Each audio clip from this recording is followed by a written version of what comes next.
Useless.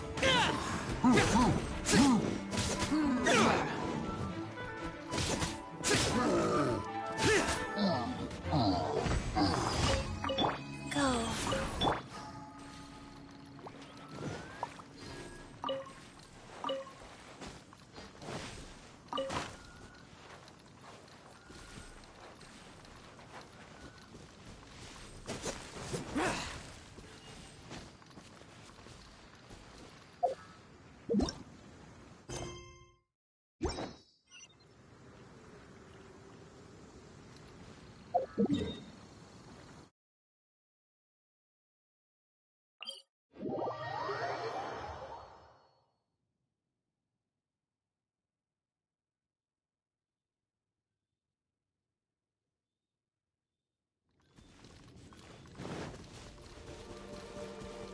Right. Get it.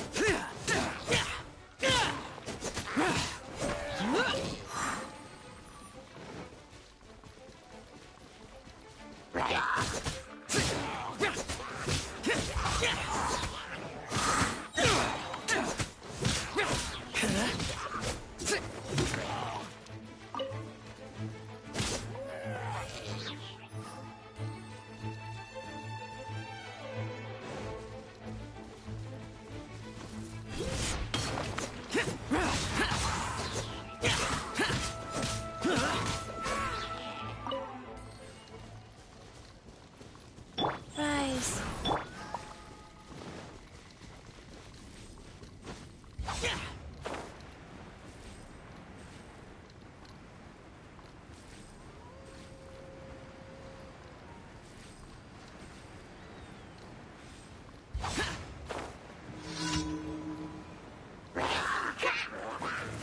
Worthless.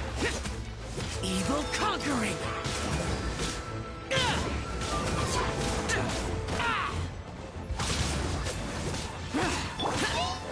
Sacred name, fortune preserver.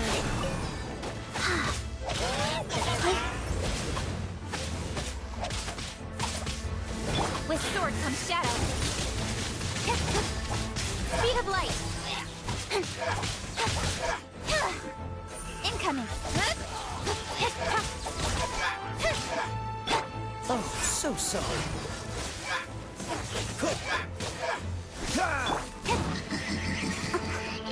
Don't blink. Nowhere to hide.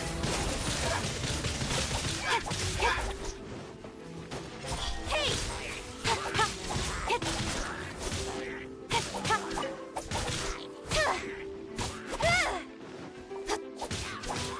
Speed up.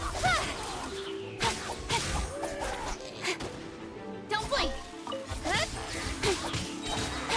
Cut to the chase.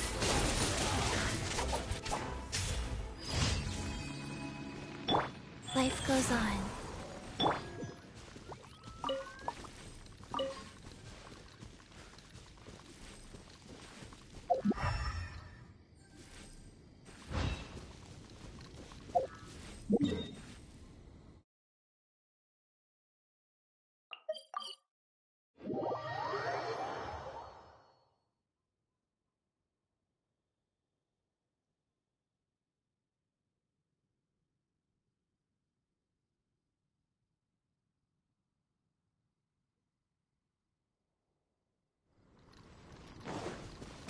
Boring. Go.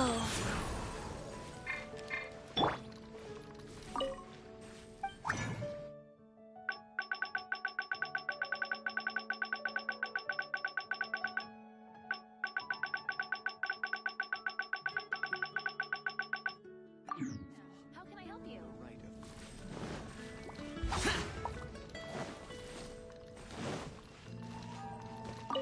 Ad Astra.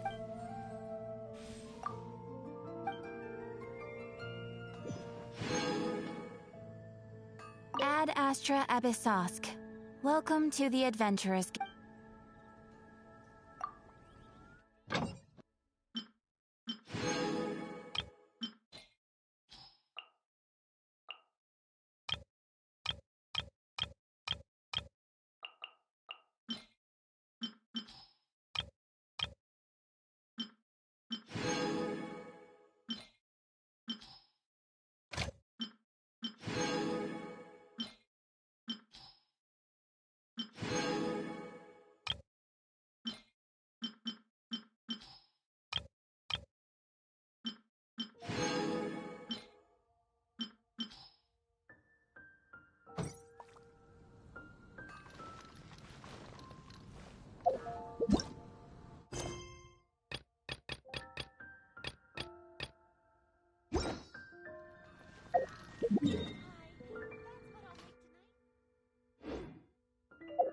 No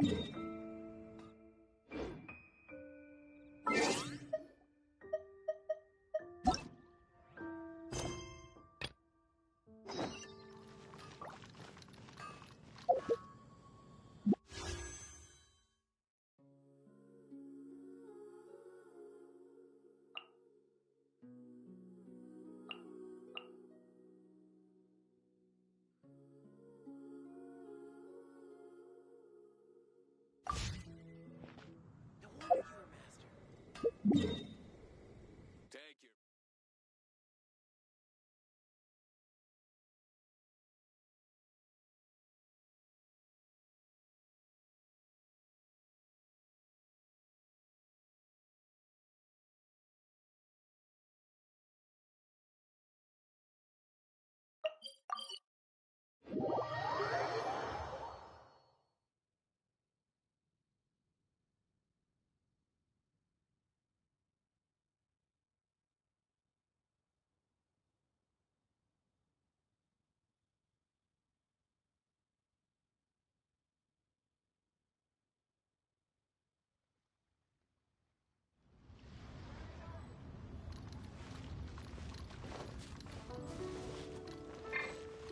Rise.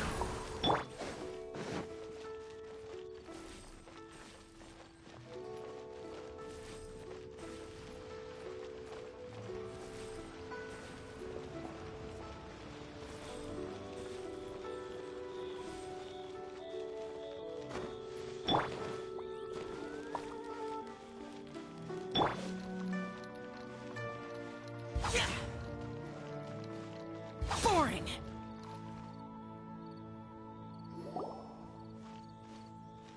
Ah, children, come, come.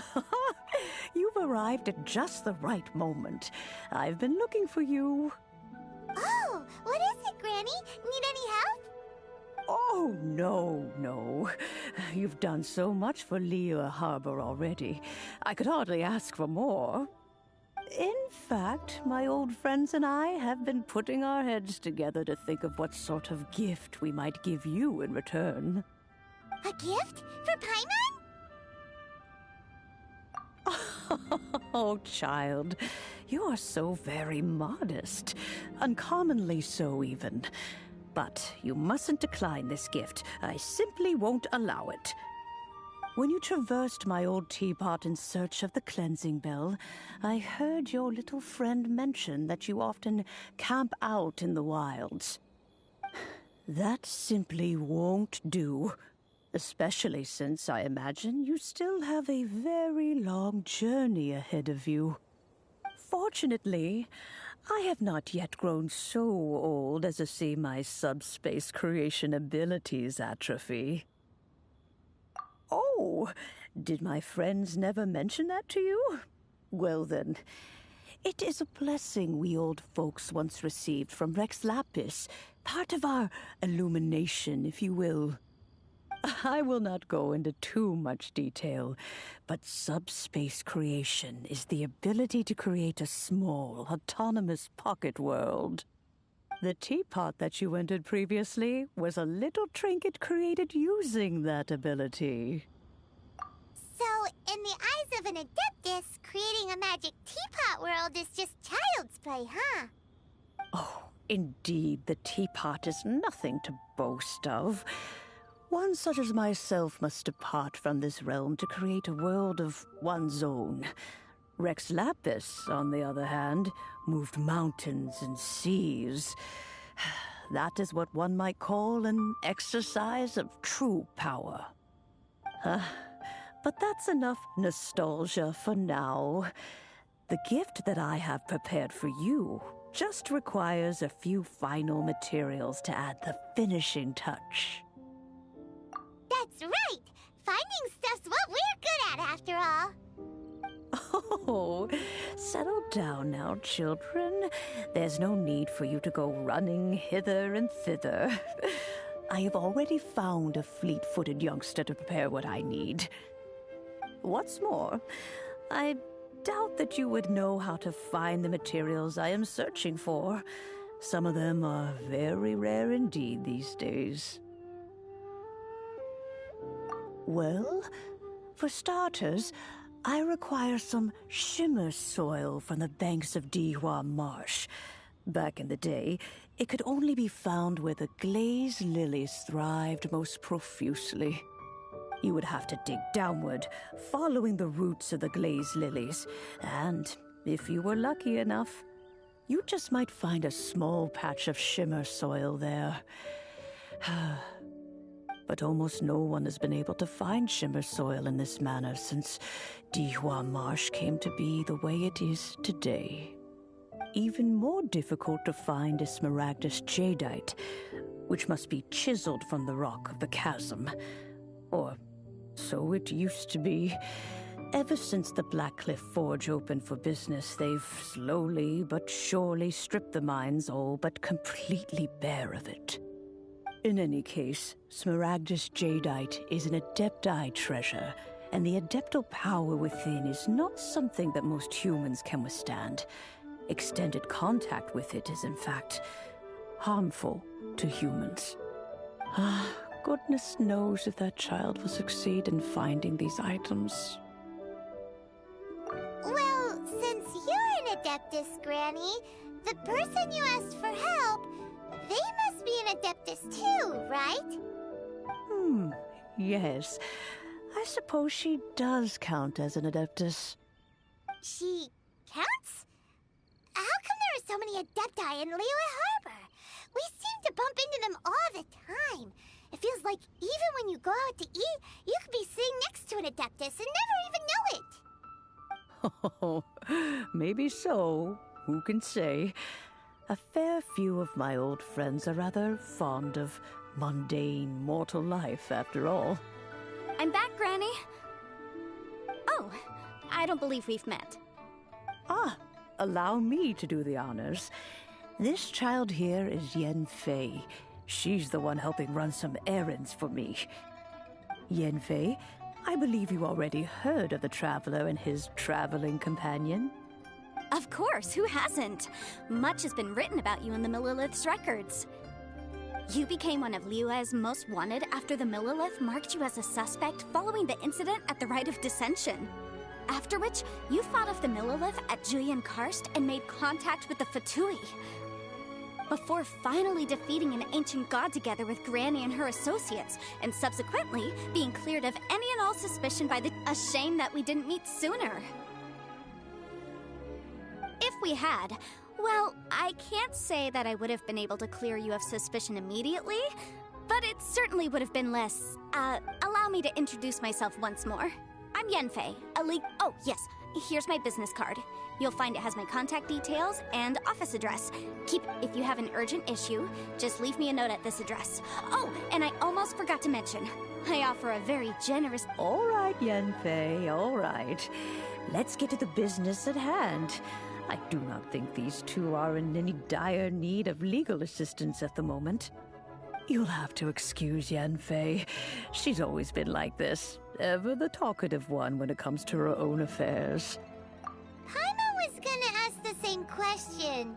You seem really different from the ones we've met before. An Adeptus? I guess. Kinda. My old man said he was one anyway. He mentioned that he once campaigned with Rex Lapis for a long old time. They had me, and once I was all grown up. Well, that's a bit casual for an Adeptus. Aren't you guys supposed to sign solemn contracts to protect Liyue Harbor and all that stuff? What do you mean he just went back to get married? Well, my dad did say that he'd talked it through with Rex Lapis, and that he was fine with it. Even contributed towards the wedding gift, apparently. Anyway, let's not dwell on that too much. So, Granny, I've gotten a hold of most of the stuff you asked for, except for smaragdus jadeite. The chasm's been sealed off, and there's just no way in. Couldn't secure any documentation either. Looks like the Ministry of Civil Affairs is serious about keeping it strictly locked down. Is that so? But smaragdus jadeite is really rather essential. Yenfei, are you sure you can't find some other way? They have helped Liyue greatly, after all. It is only right that they are duly rewarded. I know, Granny, you've told me 1,000 times already. Well, the chasm's definitely a no-go, but there's still a chance we can figure out some alternative means of procurement. Hold on a moment. Let me have a look. Whoa, that's a really thick book.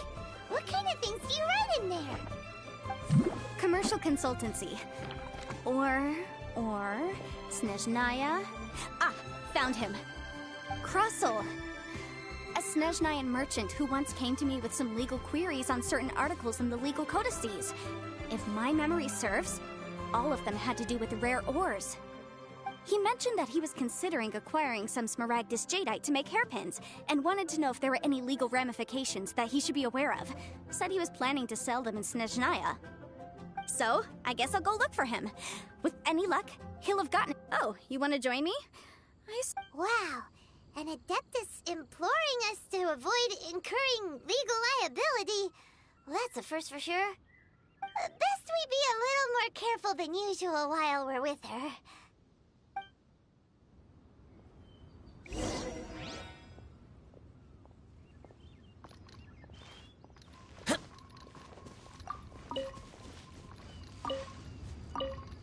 Please be mindful of your personal safety. Useless. Wheel of Life. What if Master finds him?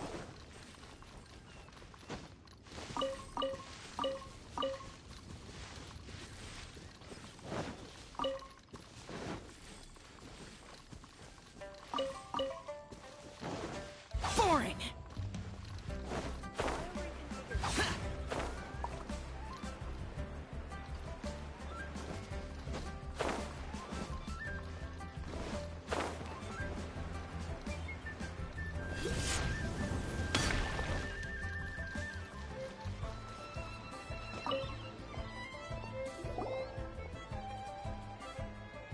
Hello, Mr. Crossel. How's business been? Oh, good, very good. All thanks to your advice, Miss Yanfei. What brings you here today? You're too kind. I was simply doing my job. Now, I believe that the last time we met, you mentioned that you were looking to source some Smaragdus jadeite to make hairpins. Have there been any further developments on this front? Well, yes. As a matter of fact, in the end, I did acquire a small piece of Smaragdus jadeite and had it fashioned into a pair of hairpins. Miss Yanfei, might I presume that you have an interest in the hairpins? I must apologize. I've already rented them out to a lady named Xiao. If you'd like to inspect them, you may have to wait quite some time.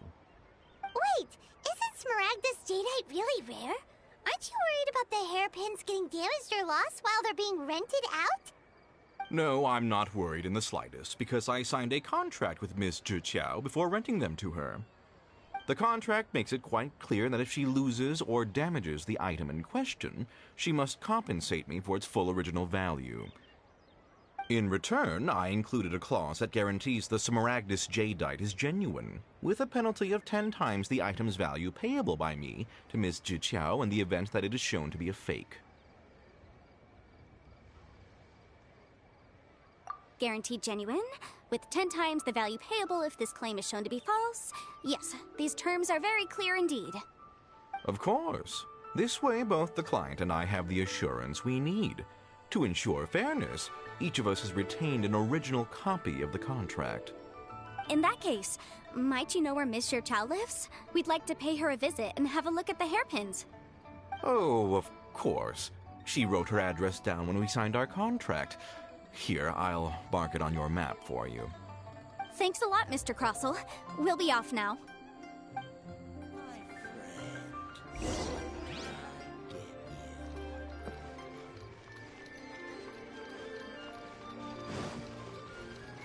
Life goes on.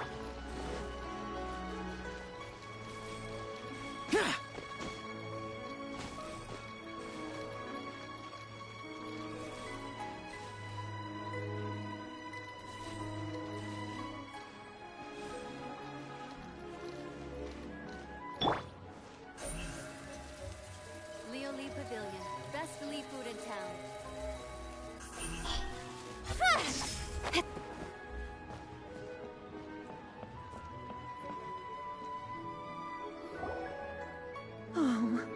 Whatever shall I do? Yes, that's me. Is there something I can help you with? How do you do, Monsieur Chow? We understand from Mr. Crossell that you recently rented a pair of hairpins from him. My associates and I are very interested in them. Would you mind letting us take a look at them? The hairpins? I can't lend them to you right now. I've lost them. I don't know how it could have happened. I always kept them right by my side, and I hadn't even worn them yet. I spent so much money on them. If I have to pay their original value, there's no way I could come up with that amount of money on such short notice.